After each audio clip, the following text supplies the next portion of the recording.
Welcome back to Stone Vision Media. First and foremost, I want to thank you for all your support.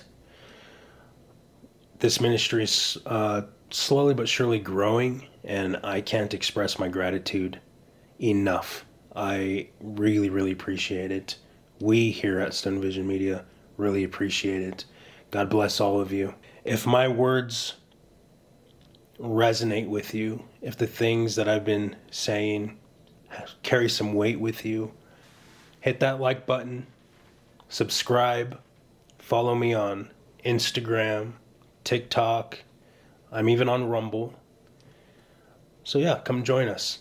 What are we going to talk about today? Recently, someone from my past, someone I haven't heard from in quite some time, reached out to me. And they reached out to me to essentially apologize. See, me and this individual were good friends. In fact, we were getting so close that we talked just about every day. And we had a lot in common as far as life experiences go, as far as similar paths. She would come to me for advice and vice versa. And we just had this really wholesome, warm, friendly bond. I considered her a dear friend. One day, and I don't recall how this was even brought up in the first place, but one day politics became the sole focus of a conversation, which had never been the case before. Prior to this day, we had never spoken about politics. She had asked me who I voted for in the last election and who I was planning on voting for in the upcoming election. This was some time ago. Well, I told her I voted for Trump and I'd vote for Trump again. She responded with disappointment.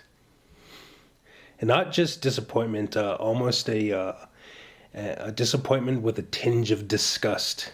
You know, she couldn't believe that someone she knows, someone that she was getting close with, would vote for someone like Donald Trump. Quote, "Oh my God, dude, what about everything he did?" End quote. Which I respond to with, well, what did he do? Please tell me. What did Trump do exactly? And her response was, everything. What about everything he's done? Okay, again, I ask, what exactly did he do? What exactly do you disagree with? And this went back and forth for some time, which basically led to the end of this conversation of friendship. Led to her conclusion of my being a bad person. Her assessment of my character had completely changed. Completely. It didn't matter how great our friendship had been in the past. It didn't matter all the hours we spent actually conversing and helping one another. Nope. I was a villain. And she disappeared. Vanishing act. Just like that. Boom. Gone. It was really sad, but eye-opening. And I think that was one of the first experiences I had where I really truly could see how great the divide in our culture, in our society really had become. And that this cultural divide, this political divide, separated us from family, destroyed friendships, and really had us in this tribalism. She apologized a few days ago, and she had told me that over the last 2 years or so that it's been, she kind of started noticing things about her political party that weren't settling well. You know, we're talking about an individual with morality here. We're talking about a person with good values, family values, values rooted in traditionalism, essentially. And she was telling me that the more extreme the left became, the more her eyes began to open. And that she saw how trans ideology was being forced upon her child. She's a mother. That the trans ideology, the gay ideology, was being forced into the classroom. It was confusing her baby. She did not like how men were being not only accepted but celebrated for invading women's spaces and sports. And when she began to critique these things and put them into question, or speak aloud her questions, present her concerns to people she thought she shared common ground with, they responded with outrage and a ripping apart of her character. And that brought to mind how she had reacted to me. How my response to her was one of calm and genuine acceptance, and how she couldn't see past that. She couldn't see the olive branch that I was extending because she was an ideologue. She was a left-wing ideologue. And she was supposed to hate me. She eventually left the Blue Party. She's no longer associated with the left wing. She hasn't flat out converted to conservatism, but she is a free thinker now. She has been set free from the shackles of left-wing propaganda. And we still don't see eye to eye on certain things, that's for sure. But she doesn't react to me like I'm poisonous, like I'm evil. She's able, with her free mind, to take in the information I give her, assess it for herself, and after she's chewed on it for a while, she's able to take away what she agrees with. That's how it should be. What I've been seeing recently, particularly on social media, is this extreme reaction to one another. The left wing, it's expected from the left wing. The way they come at you, the way they hate you, the absolute evil, vile things they say, that's to be expected from their side. But what kind of is starting to concern me is the reaction that I'm seeing from my side. The emotional, irrational, reactionary responses that I am witnessing. It's a whole other thing to lash out in the very same way as they are, to go at them in the very same way they're going at us. I understand we live in contentious times, uncertain times. We live in dangerous times. Recent events have proven that. The political divide is not just that. It is a fundamental divide. It is a spiritual divide. We are not seeing eye to eye, and we probably never will again. However, there are those that are waking up. There are those that are seeing how evil, how morally bankrupt their party or their ideology has become. There are people that had witnessed the celebration of Charlie Kirk's murder in front of his family, in front of thousands of people. And they're going, wait a minute. What is this? This is not what I signed up for. This isn't what I agreed to. This isn't what I was told we represent. What's going on? The people that are saying spiteful things, that are celebrating Charlie Kirk's death, the people that laughed and celebrated the death of children in Texas because their parents were quote unquote conservative Nazis, those people that come at you with all manners of vile things, they cannot be talked to. They cannot be reasoned with. There is no cordial interaction with those types. So do you know what I do? I don't react at all. Do you know how they come at me? The things they say?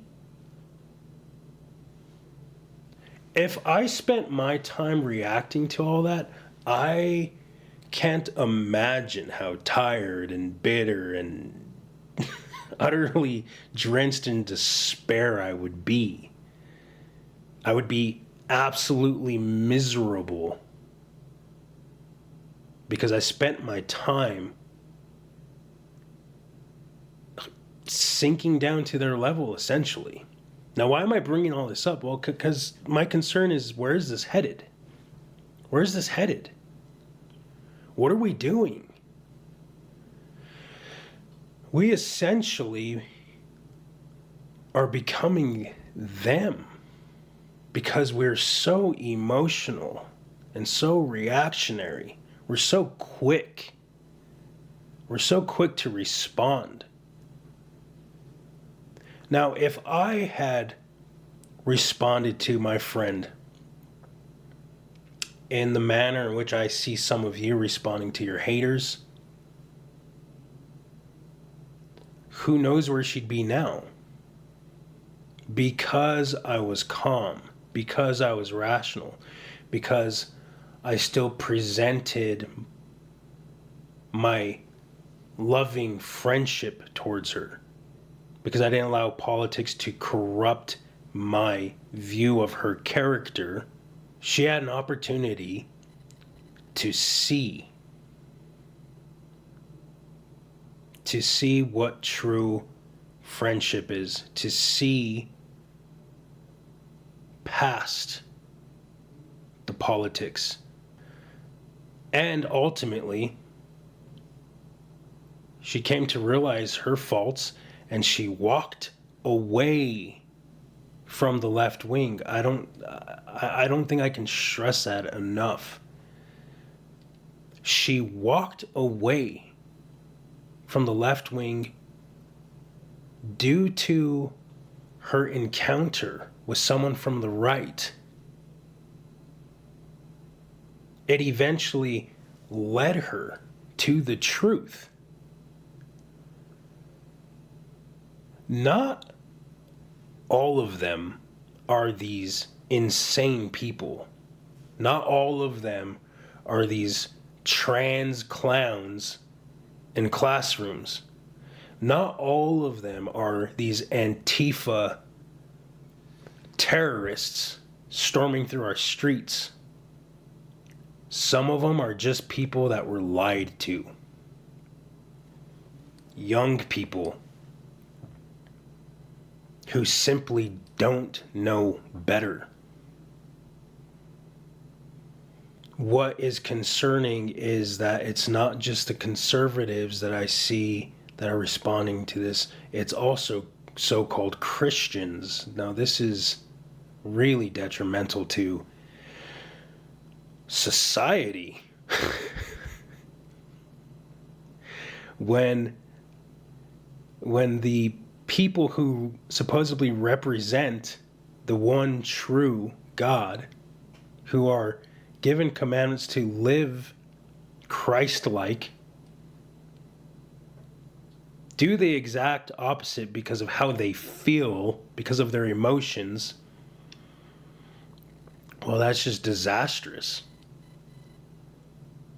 I'm seeing a lot of conservatives and Christians talking about, well, we need to shut them up. I saw Pam Bondi on national television saying we need to illegalize that form of speech. Hate speech. Doesn't that sound familiar? Isn't that exactly what the left did to us when they had power? Do you remember how they just absolutely smothered us, silenced us? They almost crushed us. They were relentless. They were brutal. We could not say anything.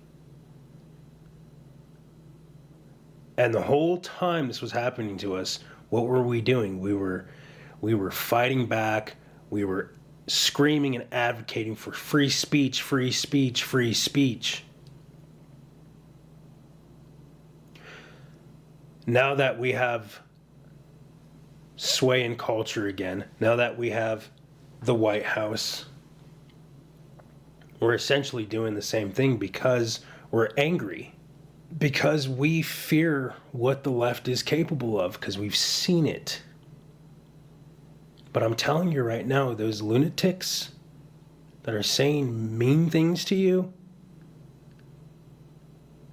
that's them practicing their freedom of speech. That's them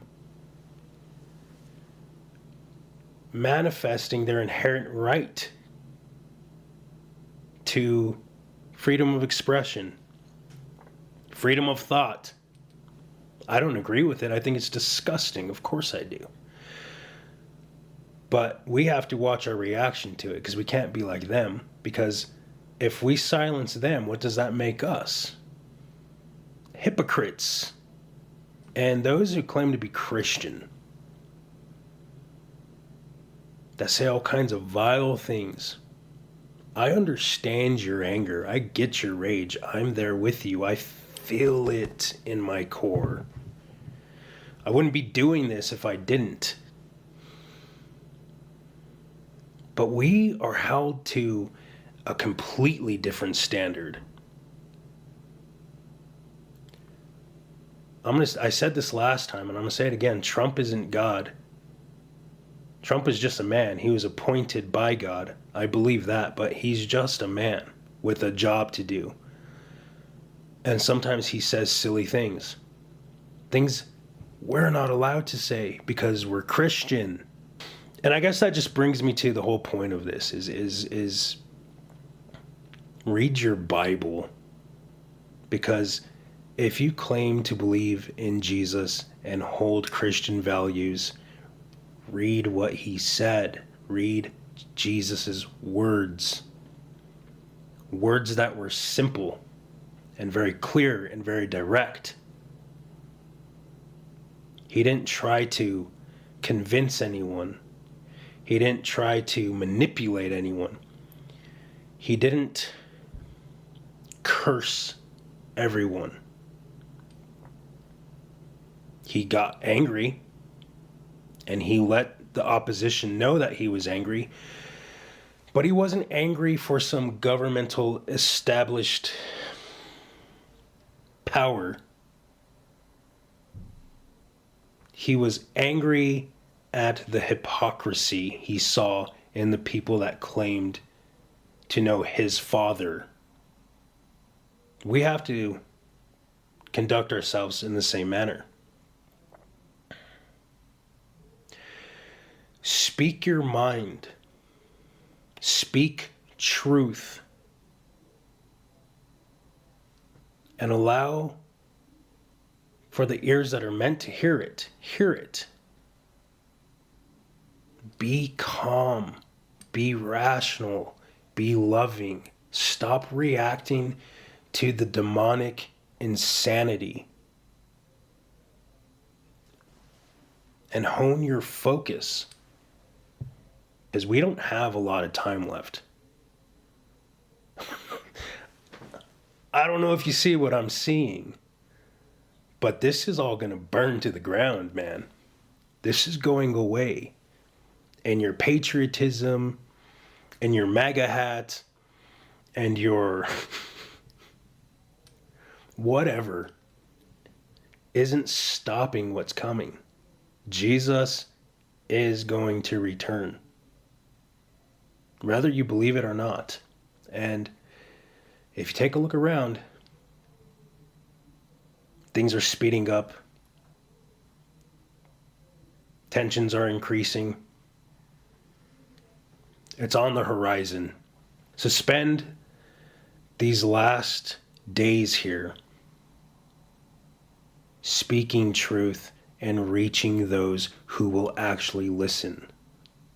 Stop wasting your time and feeding hate. Because here, before we even realize it, we're going to have to answer. We're going to have to answer for how we conducted ourselves here. We're going to face the God that you say you believe in. And he's going to say, what did you do with your time? And what are you going to tell him? What are you going to tell him?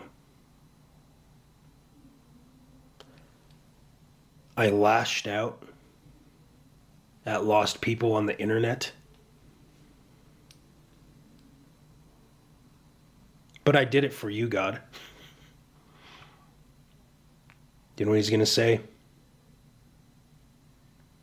Depart from me. I never knew you. Now I'm going to read from Romans chapter 2, verse 3. Do you suppose, O man, you who judge those who practice such things and yet do them yourself, that you will escape the judgment of God?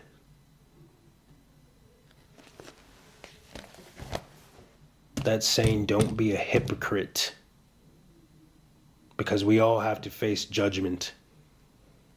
God bless you. Thank you for being here. I appreciate it. Like and subscribe. It helps us out immensely. God bless you all. And as always, speak truth.